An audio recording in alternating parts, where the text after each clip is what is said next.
Okay, so my project objectives are to continue to improve attendance, because obviously that's a massive priority on the school development plan. To reduce behaviour incidents and exclusions, again, that all links into the development plan. To enable pupils to learn how to build positive relationships, which is obviously a long-term key goal for them to be successful individuals when they leave us.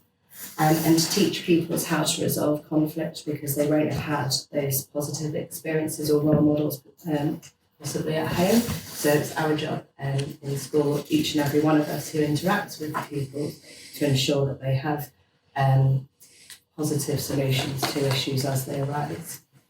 Okay, so I wanted to kind of share with you a little story. I did sort of lots of research trying to find something, and I think this kind of summed up quite nicely a typical situation with regards to some of our pupils. Not all, but I think it's an indication of the kinds of experiences that they've had. So every kid is one caring adult away from being a success story. So this particular person, as a kid, mastered the art of getting kicked out of foster homes, and he couldn't talk about it, and so he acted out and behaved in a certain way that meant that people didn't trust him and he didn't trust them. And then at age 14, so if we're talking about Key Stage 4 here, he met someone new. So in terms of like some of the research that says, oh, well, it's too late at 14, no, it isn't, and this kind of proves that point. So this particular person met a new foster parent, and this person thought that they were going to get kicked out of their foster home within 3 days, because that was the usual pattern, which I suppose for some of our children would be perhaps the usual pattern of when they arrive to us, that they're used to being kicked out or sidelined very, very quickly. However, this particular foster carer didn't kick him out. And even 3 years later, when he got arrested, because I think it's quite important, like I said, I wanted to gain some empathy from you guys. So I'd like to go around the table. If you don't want to participate, that's absolutely fine. But very briefly, I want everybody to consider what makes them feel nervous or anxious. Okay, so I'm going to start standing up in front of you guys and feeling judged because I don't know you all. So I don't know potentially the questions that you might ask me, and if I can't answer them, that might make me look stupid. So therefore, that's what would make me feel nervous and anxious. Over to you. I find socialising with workmates and trying to make small talk in those situations outside of work makes me nervous and anxious. Okay, thank you. So a simple guide to emotion coaching. So the first thing that you need to do is to recognise the child's feelings and empathise with them. So in terms of you guys, obviously the reason why I wanted you to think about being anxious is in order for you to be able to emotion coach, you have to be able to take a step back and feel about what are your own triggers and have an understanding of them. Because obviously if you don't have that self-awareness, you're not going to then be able to recognise that in other people. The next bit is that you need to validate the feelings and label them. So you're kind of saying, you know, I can see that you're angry right now. It's okay to be angry. Step 3 is it's okay to be angry, but actually there are other choices than throwing a chair or walking off site, for example. And then the step 4 is to problem solve with the child. So, okay, you could walk off site right now, but that would be a real shame because you've had a brilliant morning. Are there any other choices that we could make right now? Maybe we could go for a walk.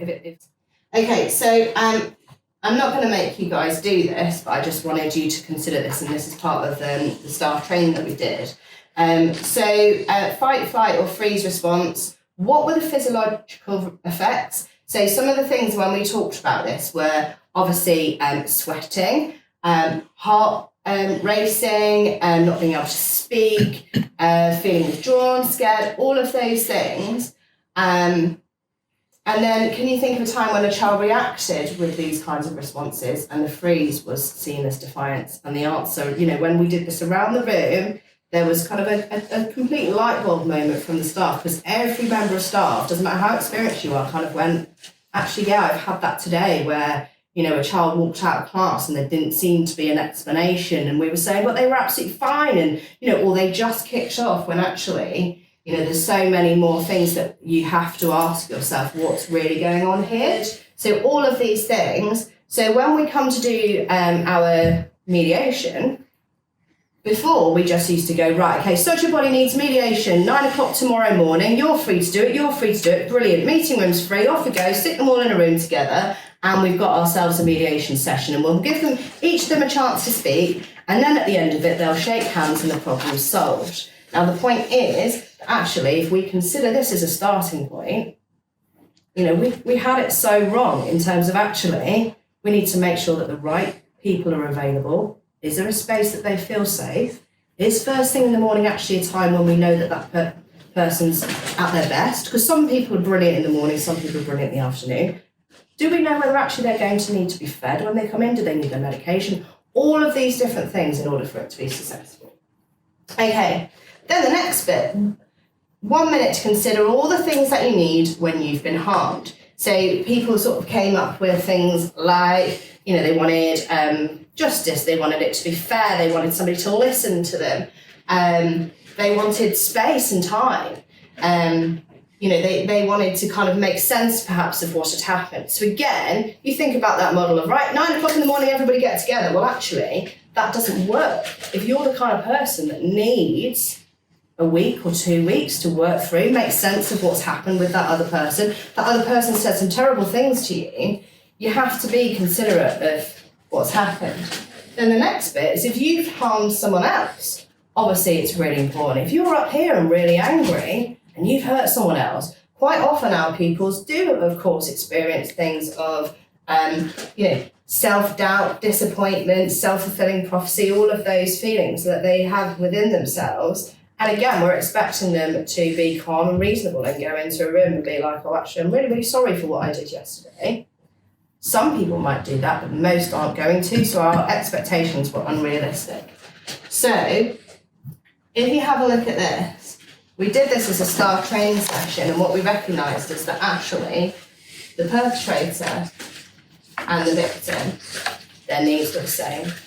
And so, you know, there was that whole thing of, you know, if you think about the culture of, say, the person who's done the physical attack, there wasn't a focus on their needs. There may have been an attempt to understand the driving force behind the behaviour, but actually what were their needs straight after that incident? And if you have a look at it in terms of their, you know, when we consider the responses, actually they were very, very similar. So it's not just focusing on, you know, the poor person that's been the victim, it's actually considering, you know, the driving force, because obviously the perpetrator is also the victim of circumstance.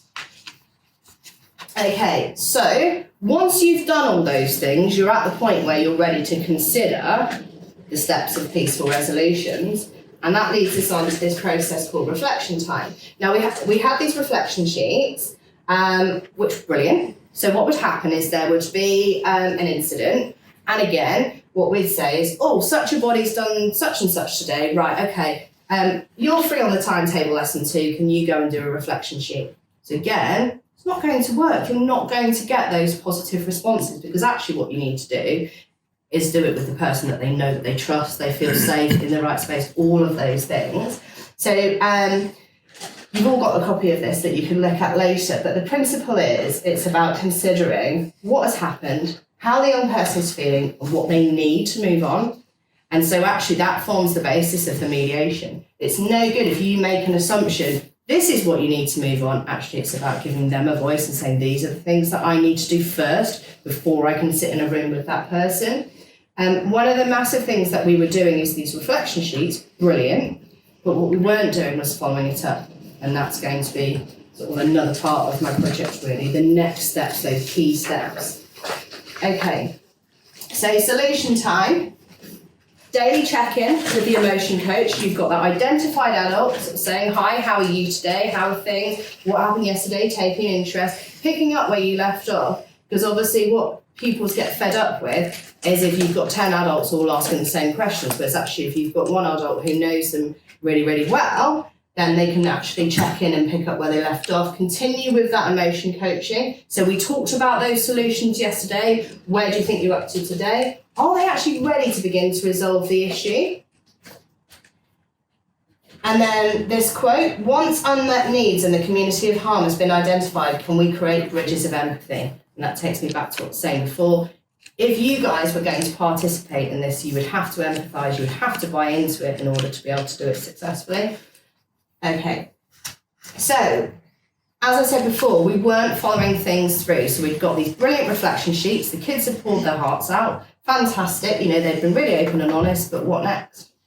And so myself and the executive head talked about how we were going to kind of log this, how we were going to have a formal structure, how were we going to analyse whether the emotion coaching and the peaceful resolutions actually had any impact on pupil behaviour, any success.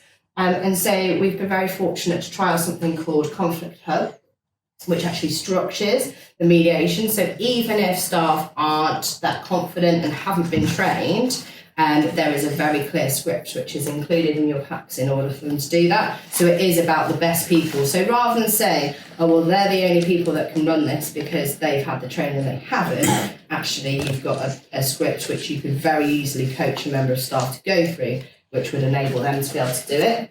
So before you start, ensure that the key people are available and appropriate staff.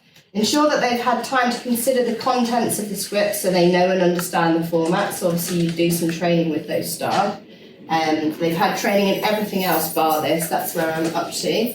Ensure that staff have revised the contents of the reflection sheet prior to the mediation. So you've already got that real load of information. So you're starting from an informed point of view rather than having to go over and ask pupils stuff again. Is there a suitable location for mediation to take place? And are the young people in the right frame of mind to participate? Log the conversation in order to be able to determine the outcomes. So if all of this is in place, it then means that myself and the executive head should be able to track the mediation that's taken place and determine how many of those have actually been positive. Okay, so how will we know if what we're doing is helping? So staff have to complete this log of when they've conducted emotion coaching. Emotions that they experienced as a coach, so it's about that empathetic approach, and then what they thought the child was feeling, what they did about it, what aspects of emotion coaching were used in that moment, what did the child do, and their reflections. So this is like a running log that they're doing. So obviously SLT, myself in particular, have got the reflection sheets, but these guys are very much as emotion coaches, and it should be able to track the progress. So the idea is that they have regular opportunities in which they can check in and help their young people. So we'll keep a log of the instances when we've used emotion coaching with our identified people between now and February half term. We'll use the reflection sheets to enable resolution-focused conversations with our young people and submit them to me on completion. We're going to use the online tracking tool to log our input in order to determine impact. A pilot of Conflict Hub will take place. Okay, and then finally, we'll evaluate our findings using the case study pro forma to inform our successes and areas for development. So, that's it.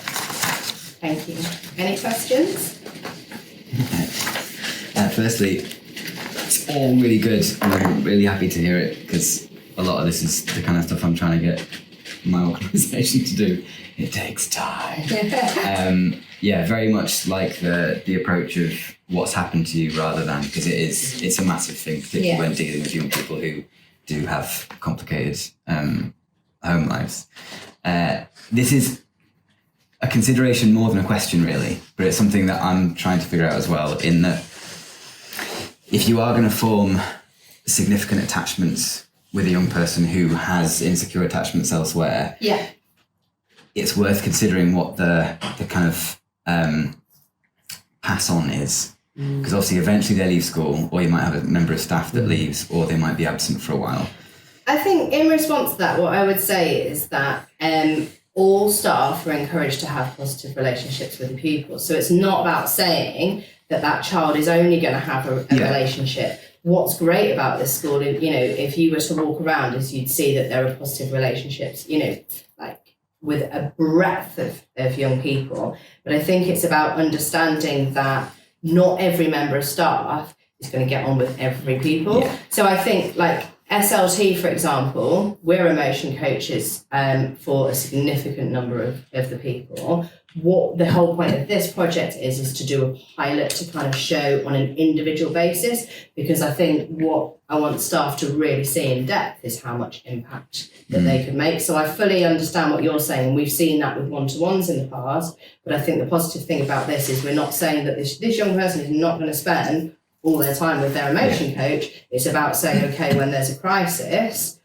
lots of staff might deal with that crisis at the time, but that emotion coach takes responsibility. So it's very much about that overseeing and that advocacy for that child. So, for example, a member of staff might raise in staff briefing, oh, well, such a body was this, that, and the other today. And the emotion coach steps in and says, well, have you tried this, or have you considered that? Or I had a conversation with them earlier. So it's about that familiarity and that understanding of strategies that can be used and sharing that best practice across the board. Just as a kind of secondary point to that, because it was something I was thinking about as well, what Ben was saying. And this probably is something that you would obviously not be an issue, but is there a capacity for you to monitor whether or not there's any kids that aren't developing those relationships and they're not getting left out in the cold effectively? I'm sure that's not the case, but there might be some that slip through the cracks just because they haven't formed those relationships here. And if they found, okay, every time I go to one of these sessions, it's a random teacher that and I know that's not the intention. No, it's kind of do you know what? That's an interesting question, and that's why there's 5 of us in SLT, and because of the very nature of the setup of our school, the pupils come in and we know those pupils inside out. So out of that 5, I am very confident that the ones who don't have specific emotion coaches are emotion coached by one of us. And we're very good at identifying and saying, well, yeah, I think actually you've got the best relationship with that pupil. You need to have that conversation today. So although I've got my own specific people, I have also got a number of other pupils that I've picked up along the way. So yeah, there is no way. The way it's structured that and the way that we run briefing is if there has been an incident or something has been identified on our recording system, Iris, it would be a case of saying, right, okay, who's the emotion coach for that particular person? And if there wasn't somebody, then it would come to SLT. So it's not a case of having someone random that they haven't formed and attached to it be a best fit in terms of the team. Yeah, I do understand what you're saying. Are there any early signs of impact? Yeah, I am really pleased to say there was a young man. One of the things that gets looked at by the executive head is incidents of homophobic abuse and language, and it's something that is a real problem here at the moment. And a particular word is being used that was obviously very upsetting to staff and pupils alike.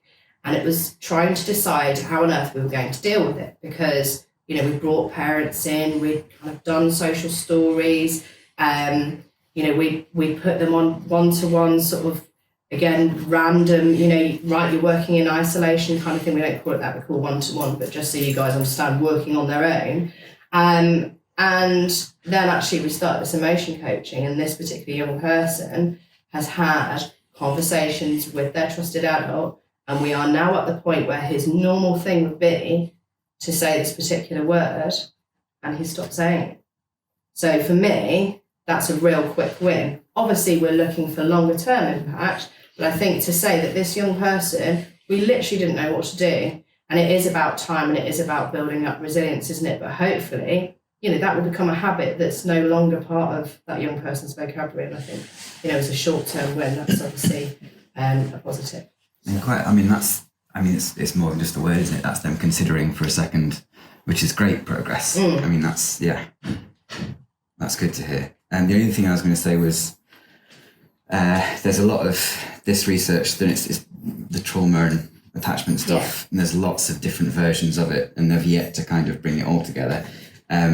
If you're looking for, and you'll have seen some of it already, I'm sure, but the adverse childhood experience stuff brings it both together really well. And there's a lot of stuff, again, will be repetitive, but some of it might be helpful for the future of it as well. But yeah, love all of it. Thank you.